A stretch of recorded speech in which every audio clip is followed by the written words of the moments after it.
क्या होने वाला है वो अपना चिंता करें, हम लोगों की चिंता करने, हमारे पार्टी की चिंता करने की जरूरत नहीं है।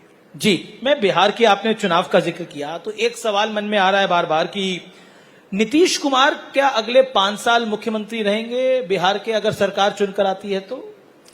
भाई, नीतीश कुमार अभी पिछले 1.5 महीना से पूरा प्रदेश घूम रहे थे। जी, जब 4 डिग्री टेम्परेचर था तो वो नॉर्मली पटना से ही सरकार चलता है, कहाँ मुख्यमंत्री जाते हैं। पूरा प्रदेश में प्रगति यात्रा घूम रहे थे, पूरा अभी असेंबली में उनका रहा है और डेली कहीं न कहीं कार्यक्रम में जाते हैं। क्या नीतीश जी एनडीए के मुख्यमंत्री कैंडिडेट हैं?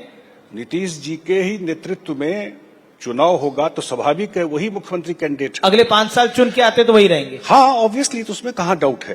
क्योंकि एक एग्जाम्पल शिंदे जी का है कि नेतृत्व में उनके चुनाव हुआ, बन गए फडणवीस जी। वहां पर क्या हुआ वो तो मैं नहीं कह सकता हूं, लेकिन पिछले 2020 से 2025 तक 20 में भी हम लोगों की संख्या कम थी। और ये भी सच है, मुख्यमंत्री जी ने कहा था बीजेपी के लोगों को, प्रधानमंत्री जी को कहा था कि भाई बीजेपी अपना मुख्यमंत्री बना दे। बिल्कुल बिल्कुल। और प्रधानमंत्री जी ने कहा कि नहीं, आप ही के नेतृत्व में चुनाव हुआ है, आप ही बनेंगे। ये सच है। एक कहा जाता है कि जिसकी जितनी संख्या बारी उसकी उतनी हिस्सेदारी, तो ऐसा तो नहीं होगा कि बीजेपी का नंबर इस बार ज्यादा आएगा तो बीजेपी बोलेगी पिछली बार तो हमने छोड़ा था, इस बार नहीं छोड़ेंगे? नंबर किसका क्या आएगा, अभी भी तो हम लोग लड़े ना जी। 17 सीट बीजेपी लड़ी, 16 सीट हम लोग रहे, दोनों का संख्या बराबर आया, 12 आया।